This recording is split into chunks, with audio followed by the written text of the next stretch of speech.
Cam, has the heart, have the palpitations subsided at all? You know what I did?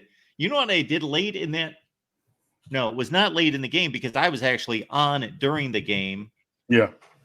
I then got done before, even though people were clamoring, stay on till the end of the game. I didn't. I was toast. I'm done for the night. I watched last 5 minutes of game time after the show, and then something triggered to go to your Twitter feed, which then you obviously propelled everyone to the State of the U Twitter feed, and I checked out your thread because I thought, what was Cam saying at 35-10? I mean, look, yes, I'm used to it by now, and everything. And we've had cardiac canes in pretty much every sport. Basketball had a lot of close games. In the last couple of years, the second half of last season went terribly for the basketball team, but even still, baseball, they call it mark like magic when there's a late comeback or a walk off or something at the baseball team. So. Yeah, hey, it goes like that, man. So it was one of those things. But, at 35-10, I was just wanting to see the real Miami Hurricanes show up. That's really what it was. And for as much as Cal wants to say, one play here and one play there, and we know we win the game. Okay, cool. It's also crazy that they hit every shot play that they had dialed up, and because they were swinging for the fences and they were hitting 500-foot home runs. They had the 4 longest pass completions of the year. Right, their previous long had been 46. They had 4 completions of 50 or more. I think it was like 220 something yards of their 260 passing came on 4 plays. Like, it was just.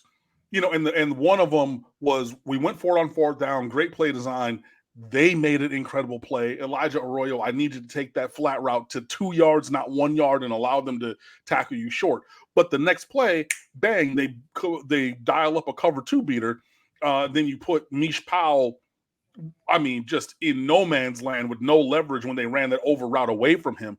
It was like, oh my God, Mish Powell one-on-one. He wasn't in one-on-one coverage. It was a great scheme to get that guy. But every single shot play that they dialed up early in that game, well, actually throughout that game, they hit.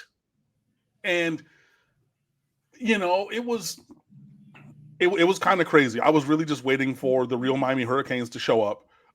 And finally, they did.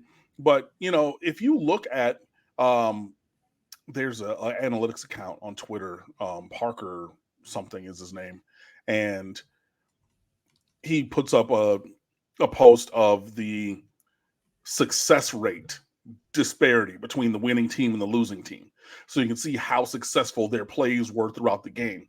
It wasn't close. Like, Miami was like the 4th highest difference between winning team and losing team in a 1-point game. Like, this game, it was frustrating for me because if you look at the numbers, right? And actually, I leave the stats page up until this show for this reason. If I were to tell you that Miami had 205 more total yards, if they had 140 more passing yards, if they had double the rushing yards, they had a 30-13 disparity in Miami's favor in first downs. They held the other team to 2 out of 10 on third. Miami ran 86 plays to the opponent's 49 plays, right? And Miami held the ball for 37 and a half minutes. If I told you all of that and you hadn't seen the game, you're like, bro, so y'all won by 3, 4, 5 touchdowns? Like, it was... and again, so all this soliloquy, let me wrap this back up. Cal was saying, and Cal people continue to say, one play here or there, and they end up extending at the end of the game, whatever, and end up winning. I respectfully submit one or 2 plays of the home runs that they hit, they foul that pitch off, or they, or it's just a long loud out to the outfield or something. It's not a home run ball. Miami wins going away.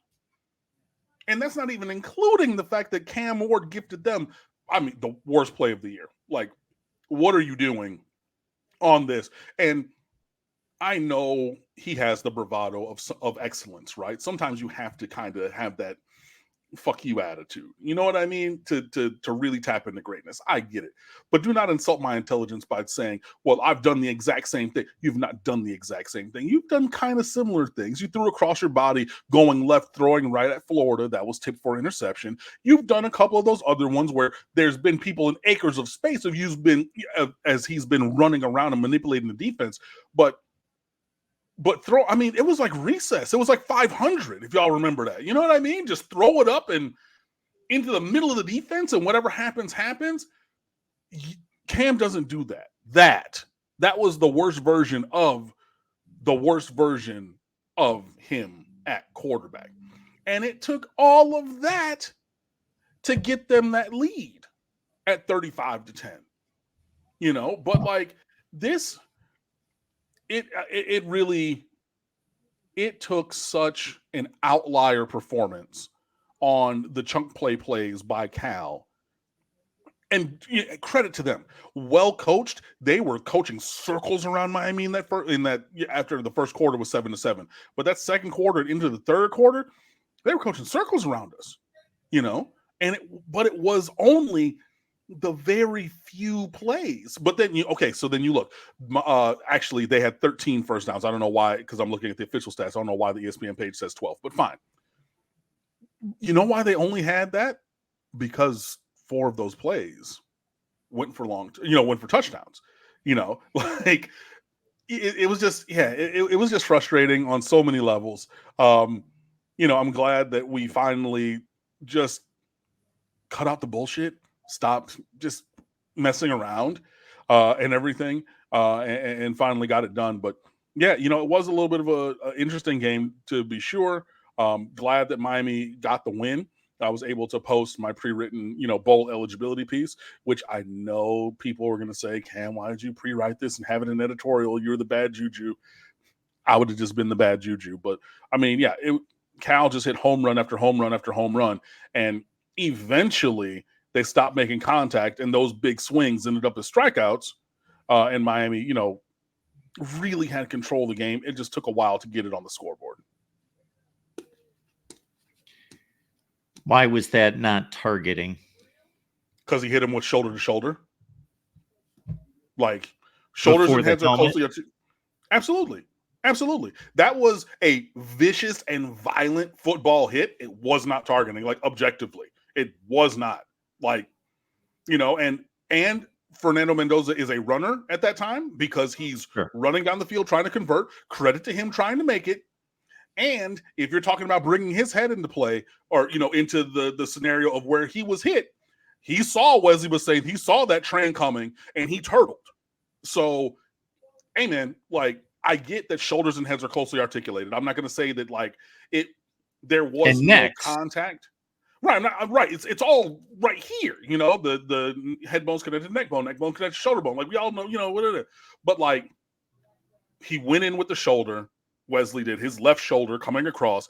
He hit with the right shoulder as Fernando was turtling, because he figures out, as human beings are wont to do, I need to protect my internal organs from damage. Like, that's just a natural inclination of a person. It wasn't targeting because it wasn't targeting. Like, I hate to use the word to define the word, but it wasn't. And the thing is, the only reason that why people wanted it to be targeting is the fact that they wanted Miami to lose, and they wanted Cal to hold on to this precariously gotten lead and everything. Like, people don't care that's the case with every call.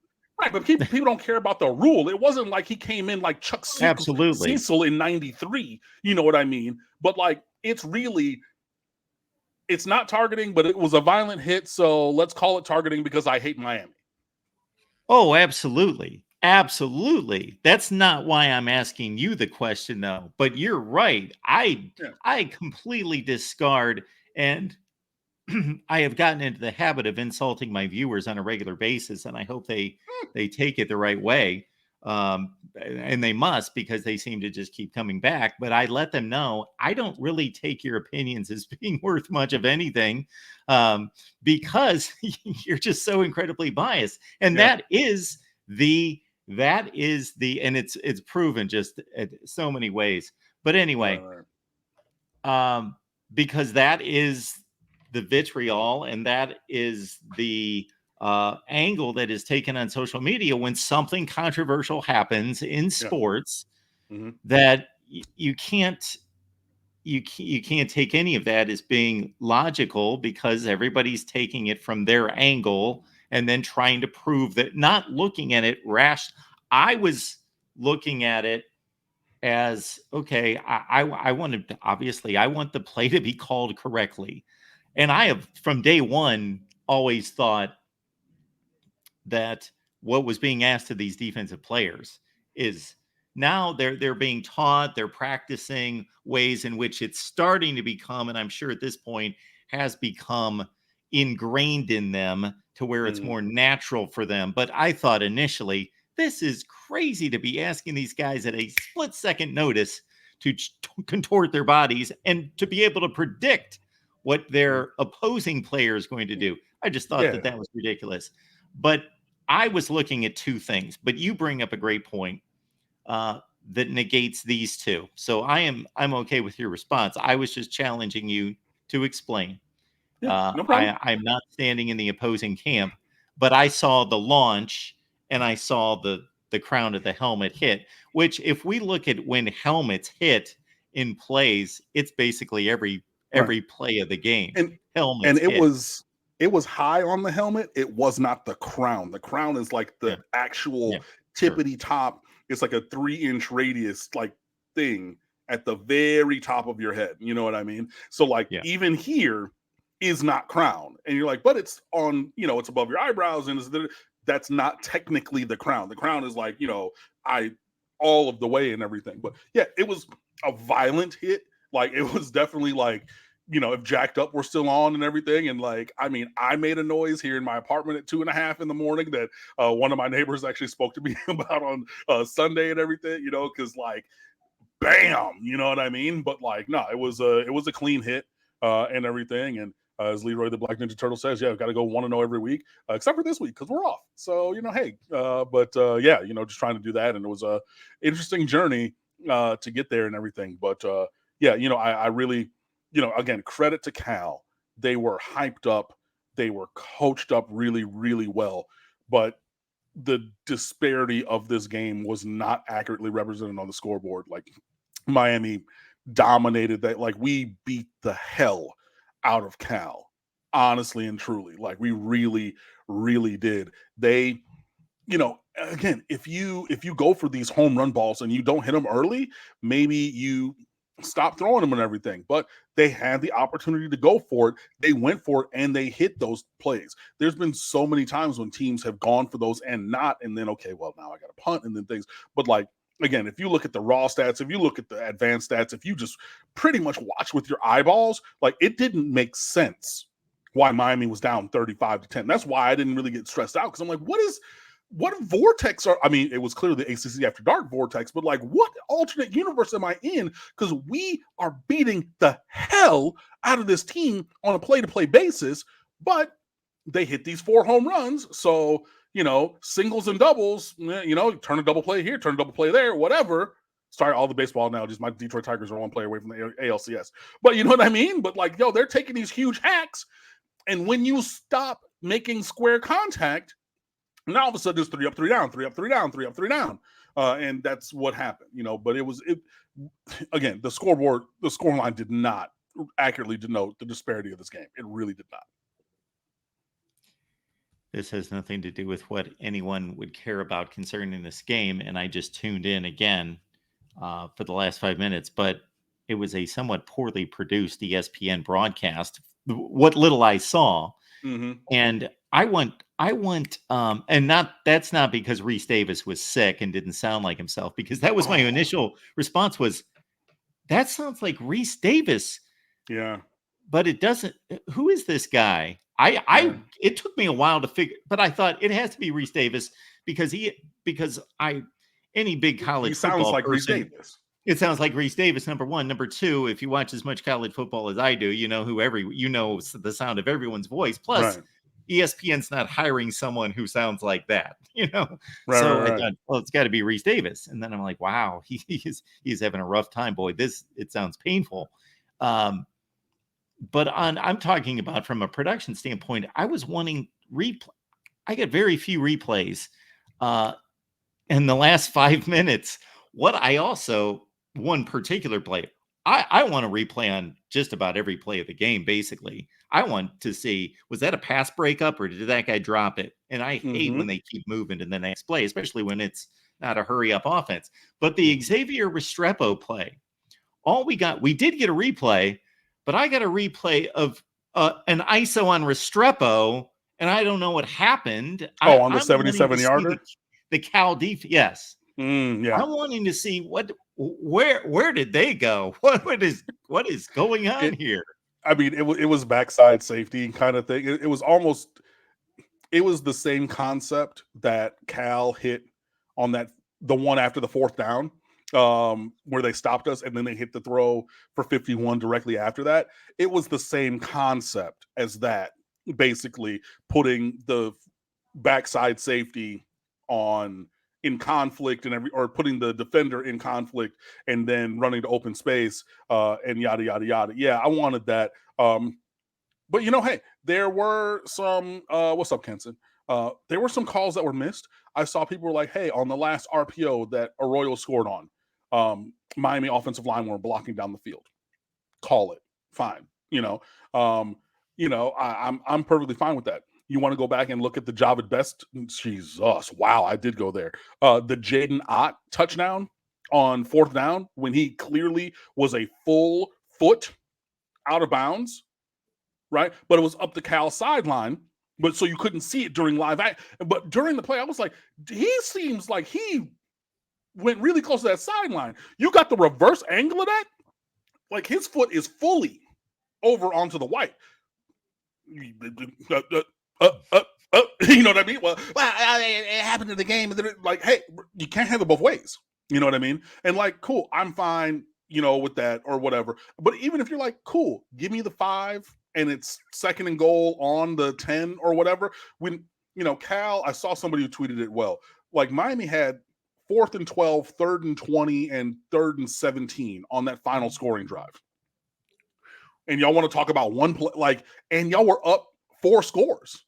You're 35-10. You know what I mean? I get that it's tough, and I get that you're looking for the one, what is the golden ticket to make what happened not have happened, that you found a way to close that out. I get that. Jaden Ott didn't score. Objectively, he stepped out of bounds. Can we talk about that? No. Okay, there's this here. There's that. Like, there were other calls to look at, and it's just like, well, you want to look at everything, or they're just trying to help Miami and everything. Miami got helped by allowing Jaden not to score up the sideline when he clearly stepped out of bounds? Really? I don't really necessarily follow that logic. But, hey, in the end, yeah, moving to 6-0 was key. It was another incredible instance of perseverance by this entire team, and everything. I saw, the cinematic highlights, Cam McCormick hyping, guys up on the sideline saying, hey, man, play for the guy next to you. Play for him. Play for him. Play for me. I'll play for you. We got to play for each other at this point. And it was the in-game version of, I went to Cranbrook, and we were not good at basketball when I was there, and that was my sport. And in districts, we played at Country Day, Detroit Country Day, Shane Battier, Chris Webber Country Day. And I think that we were down 65 at halftime. And definitely had the play for pride. Hey, we wear the CK on our jerseys, go out there, represent yourselves, our schools, your families, play for pride. That was what Cam McCormick was talking about. It was definitely play for pride at this point. What else we got? Go out there, do things the right way, play with pride, and lay it on the line. And unlike Cranbrook against Country Day basketball, which is subsequently changed 25 years on, but I digress. but yeah, like we were able to persevere. So that was the real thing that you want to see from there. You have big time players making big time plays. Malik Barrow making a couple great plays. Wesley Basaint on that final defensive play. Ruben Bain with a sack to get off the field. Kiko Mawanoa on the last, on Cal's last offensive play, making that interception. And I know people wanted him to bring that back. Miami won by one. If you return the kick, the pick, and kick it, it's still 8 points. So you know what? Hey, we have the ball down.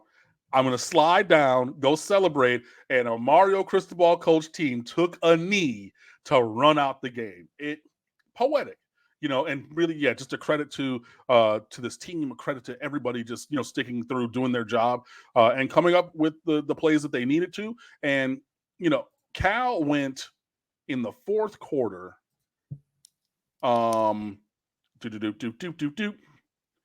Yeah.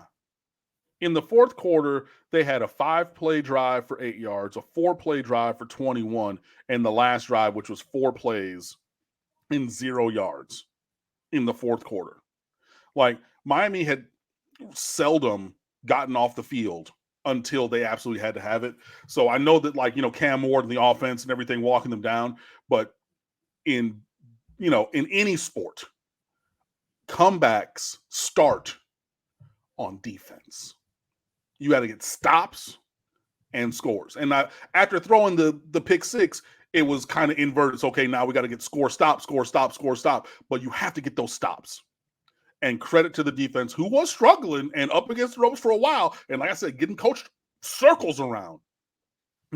But they turned it up. They dialed it up when they needed to. And you pair the stops and the scores, and that's how you get to, 39-38.